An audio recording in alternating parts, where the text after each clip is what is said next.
Hey, guys, it's your girl, Juanita Coley, the Contact Center Whisperer. I am the CEO and founder of Solid Rock Consulting, and I am so excited to be sitting down with Thomas John over here at Five Nine. We're in Porto, all right, at the Five Nine CX Summit.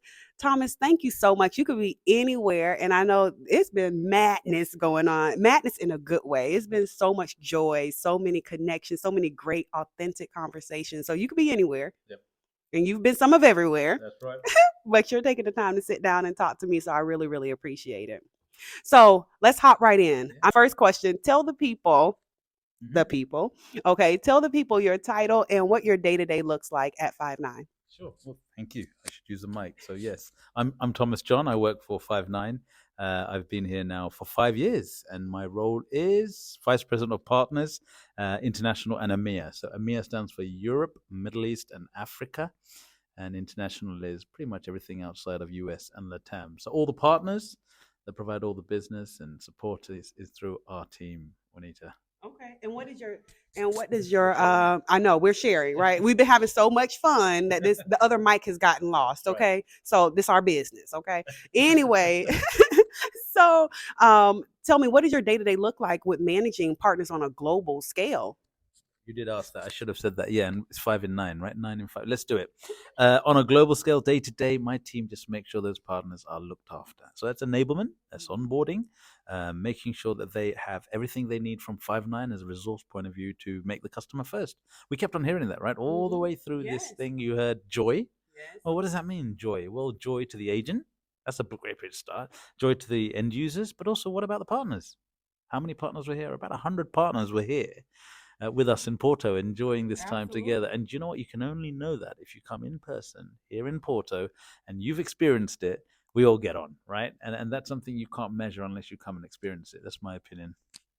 Yeah, it has been absolutely great. Like I know you mentioned on stage in the at the partner panel that you were hosting a little bit ago, 82% of the deals won are with partners. So you guys have a really strategic and focus on, and even tactical, I would say, tactical and strategic focus on partners and enablement and supporting the partners. Tell me, I was talking to Dan earlier, your president, about partners and how the success Babbel has had, right? You had Babbel on the partner panel earlier. How do you manage partners? How do you also select partners? That is a great question. The managed question I kind of touched on, right? That's a team. That's a team of not just our partner team, they're phenomenal, but also the whole sales, PS, Andy's org, Panos's org, Dan's org, all their organizations together enable and keep these guys really motivated. And the second question was Selecting. Like, selecting. how do you That was know it. this is going to be a good partner? Yeah, and it's a two-way thing. I think it's marriage is a partnership. Mm. What is marriages? And I hope every husband and wife says it's two-way. It is. Partners are the same. And how do we select it? So you go through this. It's called partner pursuit. So there's this place where they're looking at other vendors, and they bring you. And you just heard from BT this time round, Hmm. right? So they brought 10 different vendors, and they go on an extensive evaluation process, Hmm. and we're just one of the other 10. And I call that the dating period. Hmm. That courting You're process. courting, right? You're going out to dinner. I'm going out to dinner. How many dates is it going to last? And during that process, Juanita, they get to feel what hopefully you felt here. You're a friend of Five9 for quite a while, but the others felt the energy here in Porto. And you know what? I like these guys, Five9. I can not only work with them because that's important because we all need to earn money and make use of the market capture, but I can actually relax and have a glass of port if I'm in Porto with them Hmm. and spend the evening with them and talk about other things that aren't just Five9. That's really important. So, to answer your question, that is the bit that we're both always measuring. Is there a cultural fit? How do you determine how many dates it takes? How much investment do we put into a partner to get them up to speed?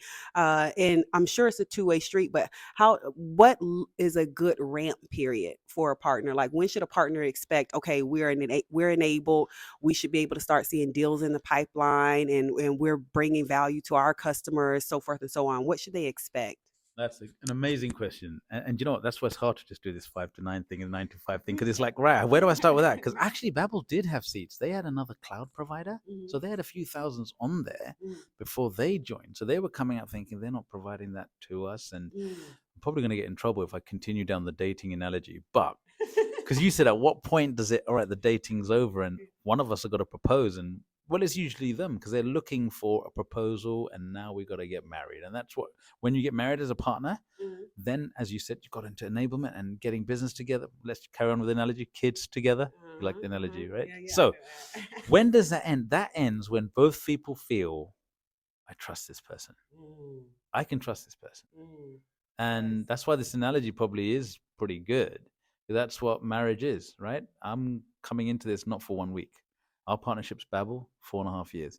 Grupo ITS, 8 years. You were there at the analyst on Tuesday.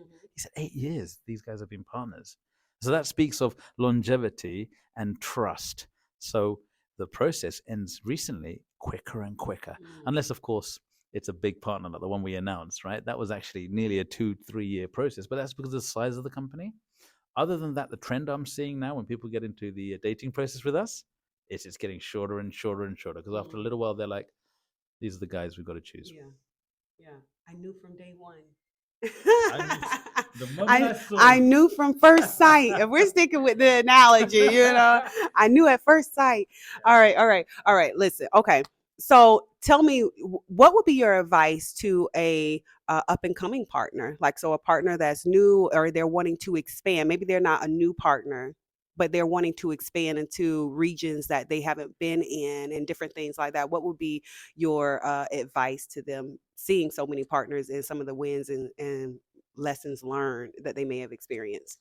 Yeah, sure. As in just joined us and joined the family, if you like. Yeah, that's a great question. In a new region that we're expanding, and Nick told you this, and you heard it from him on stage. Nick Dellis says UK, Iberia, DAC, and Five9 is exploding across, and we've got partners who are new. So they've just come in and they're trying to figure out what's going on. And hopefully that figuring out is a plan that we place and we onboard and we enable a message. What would I say to them? What I'd say to them is, remember that the promises they heard when they come on directly from our CEO, right? Mike Birkland and Dan and Nick Dellis and Jake and all of us, myself, saying, we're actually going to pay our field more to come and work with you. I thought that was like, ding, ding. Right. How many vendors invest that level of commitment to say, look, you see that field that we're going to pay them more if they come and work leads and opportunities through you, the partner. That's a fact. So then suddenly your money's where your mouth is, Five9. And, other vendors, I don't want to badmouth them, and I'm certainly not going to name them, but previously people haven't done that. They've said the right words, channel friendly, but they haven't backed it up with investment like that. And then people are not surprised when they see the data point on the screen. 93% of deals done, roughly speaking, outside of the US is by partner influence. So those are the phenomenal data points. So the message is, you've chosen correctly. Let's go out there and do it together. We don't pretend. We're quite honest. Life dictates there's going to be problems. There's going to be troubles. You get that everywhere. What did Mike Tyson say? Everyone's got a plan till you get punched in the face. Right. That's what he says when he walks into the ring. Yeah. The plan is all fine and dandy to you. Your nose is bleeding. Right. Well, I could literally sit here and talk to you for forever, but I want to be respectful of your time. Thank you so much for sitting down to talk with me. This has been super insightful for me. Hopefully this has been super insightful for our guests that are watching. Thank you so much. Yeah, likewise. I want to say thank you to Winita. I want to say thank you to you. I really appreciate our partnership as well. And yeah, as you said, I hope you found it useful. Thank you for your time. Absolutely. All right, guys, until next time, go be great. Bye.